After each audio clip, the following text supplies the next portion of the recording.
ازيكم عاملين ايه؟ النهارده بقى هعمل معاكم الميني بيتزا بعجينه طريه بعجينه هشه. ومكونات العجينه بسيطه خالص، ولا فيها بيض ولا فيها حليب. طريقه سهله جدا ان شاء الله. ومن نص كيلو من الدقيق عملت 20 قطعه من البيتزا المقاس اللي انت شايفاه ده. كلها توفير، وريحه المخبوزات حلوه جدا في البيت، يعني يا ريت تجربي الطريقه بتاعتي. شايفين البيتزا طريه خالص وهشه. كمان الجبنة ايه سايحة كده وبتمط. وتعالوا نشوف المكونات بتاعتنا. اول حاجة جبت نص كيلو من الدقيق ونخلته كويس، وحطيت عليه معلقة من الزعتر، ومعلقة كمان صغيرة من الملح، وكمان هحط معلقة صغيرة من الكيك شيف. بعد ما بحط معلقة صغيرة من الكيك شيف بديها تقلبتين تلاتة كده عشان كل المكونات تختلط مع بعض. بعد كده يا ست الكل هنحط حاجة اختياري. هحط ايه؟ معلقتين كبار من الحليب البودرة. ده اختياري، عاوزة تحطيه حطيه، عاوزة تستغني عنه عادي مفيش اي مشكلة. بعد كده بديهم تقلبتين تلاتة وبركنهم على جنب، وتعالوا نعمل بقى تيست للخميرة عشان نشوف الخميرة صالحة معانا ولا لا. جبت نص كوباية من المية الدافية وحطيت ايه كيس خميرة اللي هو بمقدار معلقة كبيرة من الخميرة، ومعلقة كبيرة من السكر، وهقلبهم كويس. بعد كده بغطيها بطبق واسيبها على الرخامة لمدة 3 دقايق. بعد 3 دقايق لو صالحة معانا الخميرة هتعمل معاكي رغوة كده. تمام. عملت معانا رغوة اهو زي ما انتوا شايفين، تبقى الخميرة صالحة معانا وزي الفل. هنضيفها بقى على نص كيلو من الدقيق. وبعد كده هنضيف ايه كمان؟ هنضيف معلقتين كبار من الزبادي. والزبادي دي انا عاملاها في البيت. انت ممكن تدخلي القناة وتشوفي الطريقة بتاعتها. انا كده حطيت معلقتين كبار من الزبادي. بعد كده شمري ايدك يا ست الكل وابتدي اعجنيها. وهاتي نص كوباية مية دافية جنبك وحطي المية شوية بشوية، وابتدي اعجنيها لغاية ما الدقيق ده يختفي معاكوا خالص. وليه ما حطيتش المية مرة واحدة؟ لان في دقيق بياخد سوائل كتير وفي دقيق بياخد سوائل قليلة، يعني حسب نوعية الدقيق. فانت ما تحطيش نص كوباية المية مرة واحدة. حطيت المية شوية بشوية لغاية ما الدقيق ابتدى يختفي معايا خالص اهو زي ما انتوا شايفين. بعد ما الدقيق اختفى معانا خالص هنحط ايه؟ هنحط معلقتين كبار من الزيت. كده هحط معلقتين كبار من الزيت، وابتدي بقى اعجن كويس لغاية ما العجينة دي تشرب الايه الزيت وتبقى عجينة ناعمة، عجينة طرية كده، فيها حتة تلزيق صغيرة. كده العجينة اتعجنت معانا وبقت زي الفل، وزي ما انتوا شايفين فيها حتة تلزيق صغيرة عادي مفيش اي مشكلة. هي لازم تكون فيها حتة تلزيق صغيرة. هندهن الطبق اللي عجنا فيه شوية زيت صغننين. وبعد كده هنحط العجينة في الطبق ونغطيها ونسيبها في مكان دافي كده لغاية ما تكلبس كده وحجمها يتضاعف. هي مش هتاخد معاكي وقت خالص صدقيني. حجمها اتضاعف وكلبزت معانا. دهنت ايدي شوية زيت صغيرين. وبعد كده لميت العجينة على شكل كرة، يعني فرغت منها الهواء. وهقسم العجينة الى نصين زي بعض. نص هشتغل فيه والنص التاني اغطيه واسيبه على جنب.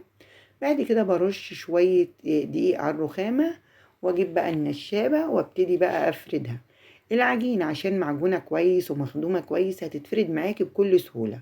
شايفين العجينة؟ بجد العجينة حلوة جدا وهتتفرد معاكي بكل سهولة. الطريقة دي لو عملتيها هتعتمديها لانها هتطلع معاكي ناجحة من اول مرة ان شاء الله. شايفين ان العجينة بتتفرد معايا ازاي بكل سهولة؟ طريقتها حلوة جدا بجد. انا كده فردتها، يعني السمك بتاع العجينة سنتي كده. هتجيبي بقى القطاعة يا ست الكل او غطا زي ما انا جايبة كده، وتبتدي بقى تقطعي بالغطا. والزيادات بنشيلها وبن ايه بنكورها كده على شكل كورة، بنلم الزيادات ونحطها في الطبق لان هنعجنها تاني. تمام. بعد كده بحطها في صاج مدهون دهنة زيت صغيرين. بعد كده بجيب الشوكة واعمل ايه فتحات كده في الايه في البيتزا عشان ما تتنفخش معايا في الفرن. بتعملي فيها كذا فتحة كده زي ما انت شايفة بالشوكة عشان لما تدخل الفرن ما تنتفخش معاكي. تعالوا بقى نحضر صلصة البيتزا السريعة. 3 معالق كبار من الكاتشب وعليهم 3 معالق صغيرين من المعجون الطماطم. تمام. يبقى حطينا 3 معالق كبار من الكاتشب وعليهم 3 معالق صغيرين من معجون الطماطم. وحطيت معلقة كبيرة من الزيت ومعلقة صغيرة من الزعتر ومعلقة صغيرة من الثوم البودر. تمام. وبقلبهم كويس. لو لقيتي قوام الصلصة تقيل معاكي حطي شوية مية صغيرين مية فترة من الحنفية عادي، مفيش اي مشكلة. ودي الصلصة السريعة للبيتزا. في ناس بتحب تحط فيها توم فريش عادي، مفيش اي مشكلة. انا حبيت احط فيها توم باودر، وانتوا براحتكم، عايزين تحطوا توم فريش توم باودر براحتكم. بعد كده هتجيبي بقى الصلصة بتاعت البيتزا وتبتدي بقى تحطي على البيتزا. كل بيتزاية كده بتحطي عليها معلقة صغيرة وبتدهنيها كويس. عاوزة اقول لكم كمان ان البيتزا بتحطي فيها اي حاجة يا جماعة موجودة في التلاجة. ممكن تعمليها بفلفل الوان وزيتون وجبن بس. ممكن تقطعي قطع فراخ صغيرة، ممكن تحطي عليها لحمة مفرومة، ممكن تحطي عليها سلامي اللي موجود عندك.